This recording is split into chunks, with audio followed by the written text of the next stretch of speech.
আলহামদুলিল্লাহি ওয়াহদাহু ওয়াসসালাতু ওয়াসসালামু আলা মান লা নাবিয়্যা বা'দাহু আম্মা বা'দ। আসসালামু আলাইকুম ওয়া রাহমাতুল্লাহ। সম্মানিত উপস্থিতি, গত পর্বে আলোচনা করেছিলাম যাকাত কোন কোন ব্যক্তিকে আমরা দিতে পারবো, কি হিসেবে দেব, কিভাবে দেব, এই সম্পর্কে আমরা আলোচনা করেছিলাম গত পর্বের মধ্যে।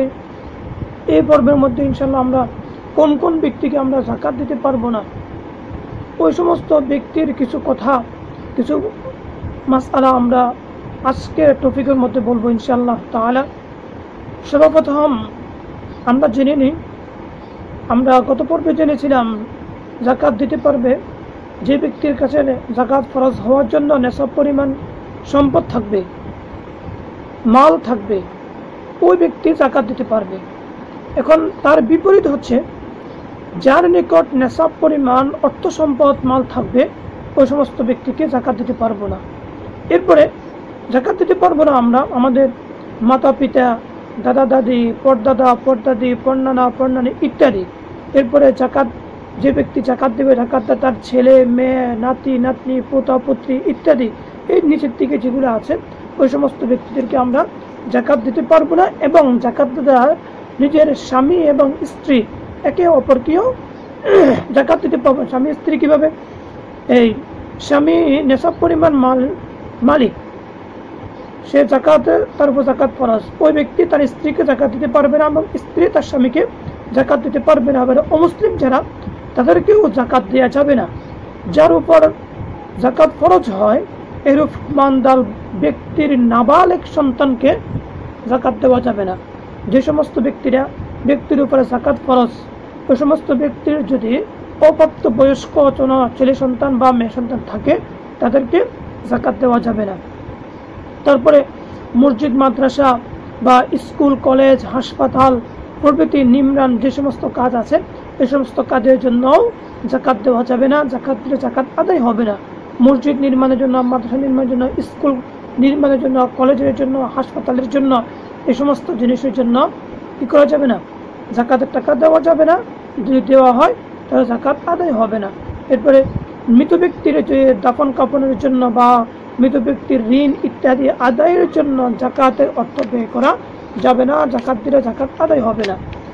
এরপরে এই যে সমস্ত রাস্তাঘাট, পুল ইত্যাদি যে সমস্ত নির্মাণ স্থাপন কাজে ব্যবহৃত হয়, ওই সমস্ত কাজের মধ্যে যেখানে নির্দিষ্ট কাউকে মালিক বানানো হয় না,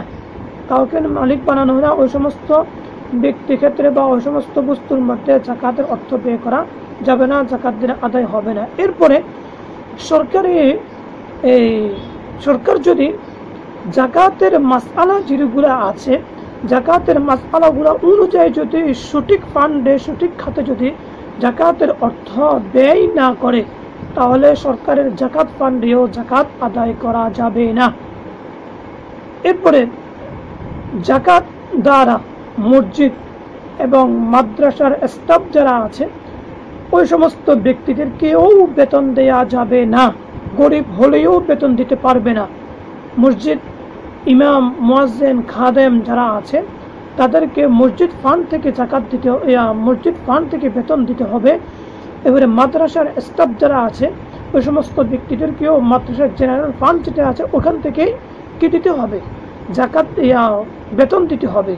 ওই সমস্ত ব্যক্তিদেরকে মসজিদের এই ইমাম সাহেব, খতিব সাহেব, মুয়াজ্জিন সাহেব, তারপর খাদেম সাহেব, এরপরে মাদ্রাসার শিক্ষকগণ, তারপরে মাদ্রাসা যে সমস্ত এই বাবুর্চি যে সমস্ত জিনিস আছে, ওই সমস্ত ব্যক্তিদেরকে মাদ্রাসার ফান্ড থেকে বেতন দিতে হবে।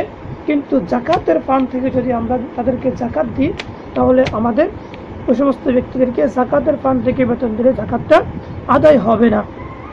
এখন এই সমস্ত মাসআলাগুলোর পরিপ্রেক্ষিতে আমি আরও কয়েকটি মাসআলা এখানে যোগ করতে চাই। এক নম্বর হচ্ছে, আমরা বর্তমানে কিছু কিছু মাসআলা দেখা যায় যে কোনো চ্যানেলকে যাকাত দিলে যাকাত আদায় হবে কিনা। অনেক ক্ষেত্রে অনেকেই, বিশেষ করে এই ডক্টর জাকির নায়েক সাহেবের যে ফিস টিভি আছে, তিনি নিজেও তার ফিস টিভির মধ্যে অ্যাডভার্টাইজ দিয়ে যে যাকাত তার ফিস টিভিকে দেওয়ার জন্য বা ও ব্যক্তিকে দেওয়ার জন্য। এক্ষেত্রে একটা জিনিস খেয়াল রাখবেন যে কোনো বস্তুকে কখনো জাকাত দিলে জাকাত আদায় হবে না। আমরা উপরে যে সমস্ত মাসআলাগুলো আমরা পড়েছি ওই সমস্ত মাসআলাগুলো অনুযায়ী জাকাত দিলে জাকাত আদায় হবে না। হ্যাঁ, যদি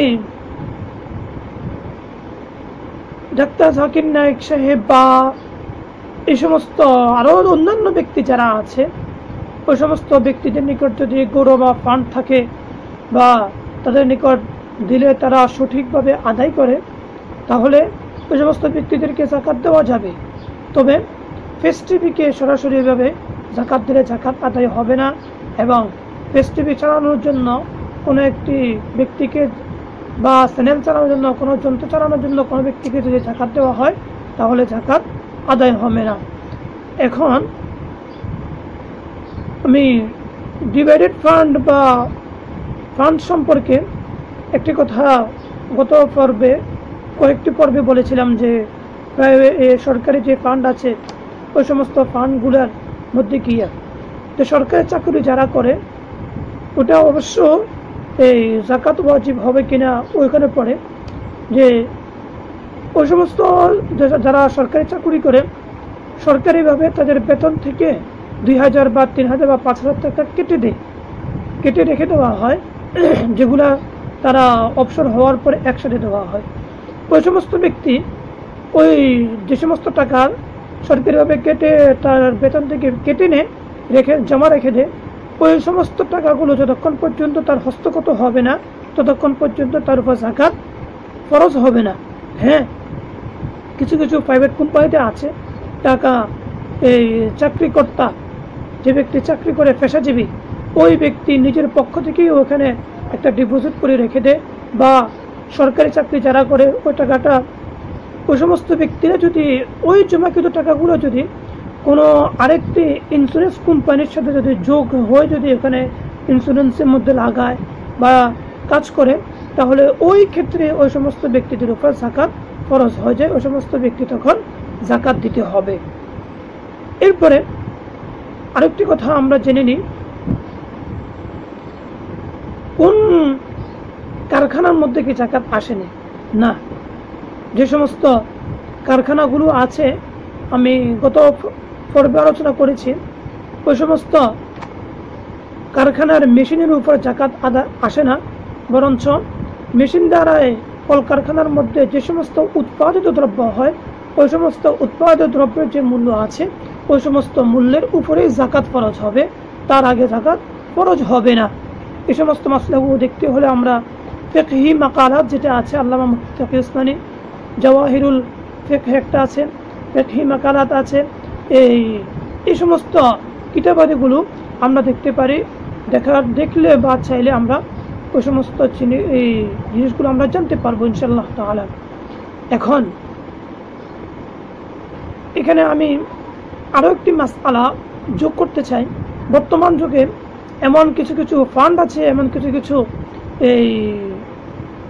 কিছু ফান্ড তৈরি করা হয় যে ওই সমস্ত ফান্ডের মধ্যে জাকাতের টাকাগুলো জমা করা হয়, জমা করে ওখান থেকে বিলি করা হয় বা মানুষকে দেওয়া হয়। হ্যাঁ, এই ক্ষেত্রে ওই টাকাটা যদি যারা বন্টন করেন ওই সমস্ত ব্যক্তিরা যদি সঠিকভাবে সঠিক জায়গায় যদি এই জাকাতের টাকাটা আদায় করে তাহলে ওই সমস্ত ফান্ড জাকাতের দেওয়াটা জায়েজ, ঠিক আছে, দিতে পারবে। কিন্তু ওই সমস্ত ফান্ডের মধ্যে যে সমস্ত কর্মচারীরা চাকরি করে যা কাজ করে ওই সমস্ত কর্মচারীকে জাকাতের টাকা থেকে আমরা বেতন দিতে পারবো না। বেতন দিতে হলে ওই ফান্ডের কর্মকর্তা যারা আছে ওই ফান্ডের থেকেই নিজস্ব তহবিল থেকে তাদের বেতন দিতে হবে। জাকাতের টাকা থেকে যদি আমরা জাকাত দিই তাহলে আমাদের জাকাতগুলো আদায় হবে না। এটা হচ্ছে জাকাত আমরা কিভাবে আদায় করব, জাকাত দিতে পারবো না, এই সমস্ত মাসআলাগুলো আমরা জানলাম। আমরা এই সমস্ত মাসআলাগুলো অনুযায়ী আল্লাহ তাআলা আমাদেরকে আমল করার জন্য তৌফিক দান করুন। আমিন। আসসালামু আলাইকুম ওয়া রাহমাতুল্লাহি ওয়া বারাকাতুহু।